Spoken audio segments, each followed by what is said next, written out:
Hello बच्चों, welcome to your own channel Math Master. आज हम सर्कल का थ्योरम नंबर 10.8 को सॉल्व करेंगे, समझेंगे कि कैसे इसको हम प्रूव कर सकते हैं। ठीक है, तो करें बच्चों, स्टार्ट करते हैं, है ना। तो पेन और कॉपी ले लीजिए और स्टेटमेंट को पहले मैं रीड आउट करता हूँ। देखो क्या है statement, what is the base theorem. Theorem क्या कहती है? थ्योरम कहती है the angle subtended by an arc at the centre, यानी angle subtended by an arc. Arc क्या होता है? सर्कल के दो पॉइंटों के बीच का एरिया, यानी the P Q are the 2 points and this minor arc.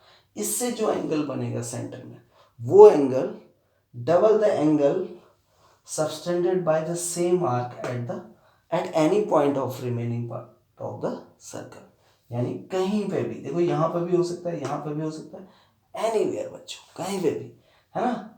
Angle यहाँ पर भी फॉर्म हो सकता है, ये वाला एंगल इधर भी फॉर्म हो सकता है, नीचे भी हो सकता है, कहीं भी फॉर्म हो, उसका क्या होगा? डबल होगा। ये हम प्रूव करेंगे। ठीक है, तो बच्चों इसमें बेसिक क्या है, हमने इसको इससे कनेक्ट कर दिया और इसको बी तक लेके यहाँ पर O P O A and O Q are the radii of the circle, given circle. ठीक है, तो देखो इन ट्रायंगल, जब हम इस ट्रायंगल में देखेंगे, किस में? इस वाले ट्रायंगल में हमारे पास ट्रायंगल है O P O A, in triangle P O A equal to O P. अब जिस ट्रायंगल की दो साइड इक्वल होती हैं, है ना, ट्रायंगल क्या होता है? वो आइसोसेलेस ट्रायंगल होता है, और उस equal sides opposite angles are also equal, है ना। तो इसके एंगल भी क्या होंगे? आइसोसेलेस ट्रायंगल के अपोजिट एंगल भी, इक्वल साइड्स के अपोजिट एंगल क्या होते हैं? इक्वल होते हैं, है ना। Angles of a isosceles triangle. तो यहाँ पर आप क्या लिखोगे? These are the angle of a isosceles triangle. यहाँ पे लिख देंगे आप एंगल ऑफ आइसोसेलेस ट्रायंगल। ठीक है, आइसोसेलेस ट्रायंगल, तो ये दोनों एंगल क्या हो गए? इक्वल हो गए। ठीक, अब हमें ये प्रॉपर्टी मिल गई, इसको हमने इक्वेशन 1 बना दिया, है ना। दो एंगल इक्वल हो गए। अब देखो ये वाला एंगल, इसी ट्रायंगल का ये वाला एंगल क्या है? Angle P O B O P is exterior angle of the same triangle, isosceles triangle का। तो हमने लिखा in triangle P O A angle exterior angle B O P, this is exterior angle. ये देखो triangle के बाहर जो angle है, दिख रहा है ये एंगल, ये देखो ये ट्रायंगल है पी ओ ए, और उसके बाहर का जो एंगल है ये क्या होता है? एक्सटीरियर एंगल सम प्रॉपर्टी से।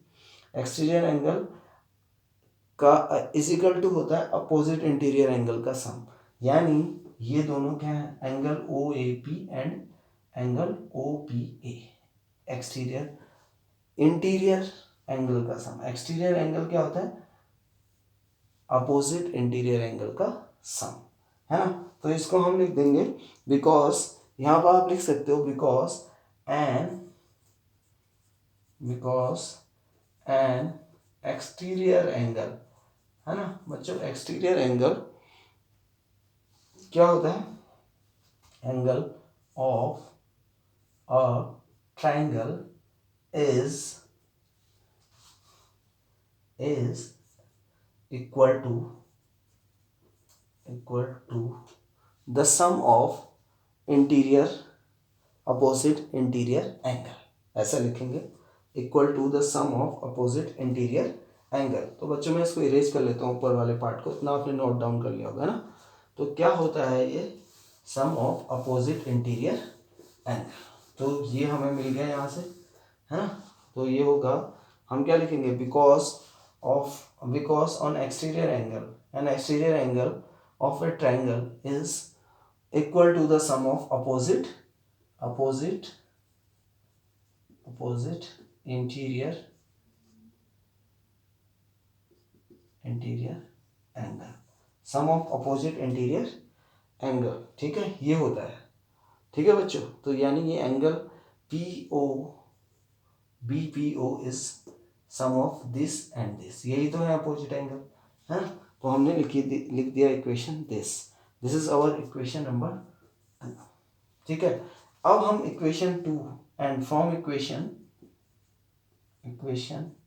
1 एंड 2 से हमें क्या हो सकता है? वी गेट, मिल जाएगा क्या?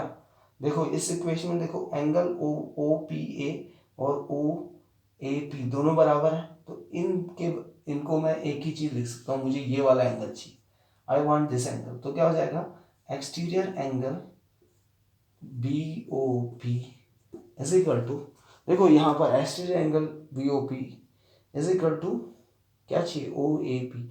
ओ ए पी और ओ पी ओ को भी, ओ पी ए को भी मैं क्या लिख सकता हूँ, from equation 1 O A P. तो angle O A P plus angle O A P, है ना, ये इसके प्लेस पे ओ पी ए के प्लेस में, क्योंकि ओ पी ए किसके बराबर है, ओ ए पी के, ये रख दिया मैंने।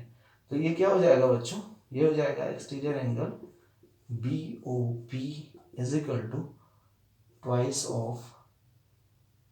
Of angle O A P. यहाँ तक क्लियर हो गया, twice of angle O A P. This is equation number third. ठीक है, यहाँ तक समझ में आया। पहले हमने इस ट्रायंगल को आइसोसेलेस ट्रायंगल दिखाया, फिर एक्सटीरियर एंगल लगाया। एक्सटीरियर एंगल क्या होता है, अपोजिट इंटीरियर एंगल का सम, वो कर दिया, उससे हमने ये आ गया। तो वहाँ से हमने exterior angle B O P की वैल्यू निकाल दी, twice of angle O A P. This is equation number third. Similarly हम दूसरे साइड के ट्रायंगल को भी ऐसे ही प्रूव करेंगे बच्चों, है ना। Similarly what we will do, the other side, ये वाला ट्रायंगल कौन सा ट्रायंगल, क्यू ओ ए, है ना, इन ट्रायंगल क्यू ओ ए क्या हो जाएगा, इन ट्रायंगल क्यू ओ ए। अब आप क्या लिखेंगे, सिमिलरली, है ना, you can write here similarly. तो क्या आ जाएगा आपके पास, एंगल ऑफ दिस, अब मैं इसको लिख देता हूँ सिमिलरली, है, similarly in triangle Q O A में क्या हो जाएगा आपका, angle exterior angle B O Q is equal to interior angle का सम, और इंटीरियर एंगल किसका, इसका डबल, तो twice of angle O A Q, this is equation number 4। ठीक है, पहले हमने ये निकाला, सिमिलरली हम ये भी निकाल देंगे, क्योंकि आइसोसेलेस होगा तो this angle is sum of this, और ये दोनों एंगल बराबर है, और उसके बदले हमने कर दिया from equation, adding equation 1 and equation 3 and 4। हम क्या करेंगे, एडिंग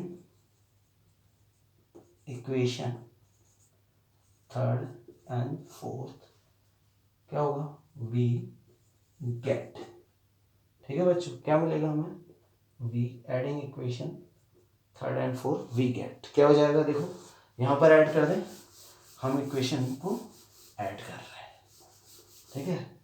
तो हमारी थर्ड इक्वेशन थी दिस, ओहो इरेज होगी, दैट इज कोई बात नहीं, angle B O P, exterior angle B O P is equal to था twice of angle O A P.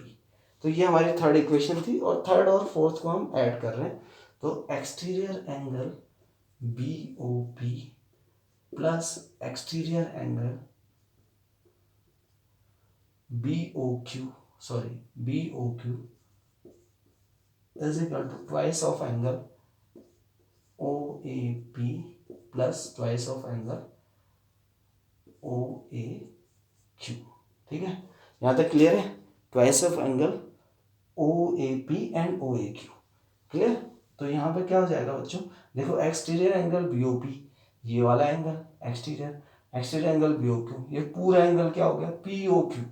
तो यहाँ पे लिखेंगे angle P O Q equal to, twice common ले लेंगे, अंदर क्या बचा, angle O A P plus angle O A Q. अब angle O A P and O A Q किसके बराबर है बच्चों, देखो ये पूरा एंगल है ना, angle O A P plus angle O A Q is equal to होता है एंगल पी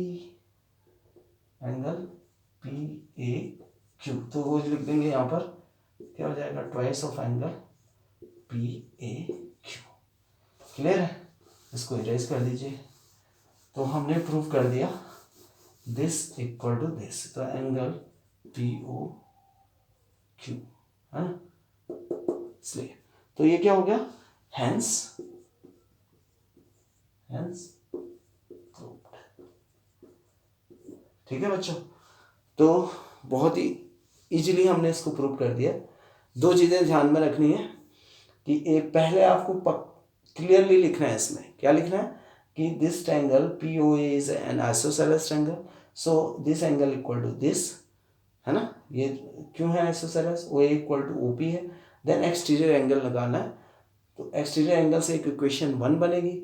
ऐसे ही इस साइड भी आपको इस ट्रायंगल, ये ट्रायंगल भी क्या है, आइसोसेलेस ट्रायंगल है, इसमें भी एक्सटीरियर एंगल की प्रॉपर्टी लगानी है, इक्वेशन, एक नई इक्वेशन फॉर्म होगी, उन दोनों को ऐड करना है, तो you will have this equation और इजिली प्रूव हो जाएगा। ठीक है बच्चों, तो ये बहुत ही इंपॉर्टेंट थ्योरम है, क्लास 9 के एस्पेक्ट से, सर्किल के व्यू से हमेशा पूछी जाती है फ्रिक्वेंटली, और बहुत सारे क्वेश्चनों में इसका एप्लीकेशन यूज होता है बच्चों। ठीक है, तो प्लीज़ इसको घर में रिवीजन करते रहिए, और कब तक करेंगे, जब तक कि इसके मास्टर ना बन जाए। ठीक है, और बच्चों please like and subscribe the channel. ठीक है, और अपने सजेशन भेजते रहिए। तो सी यू गाइस, बाय।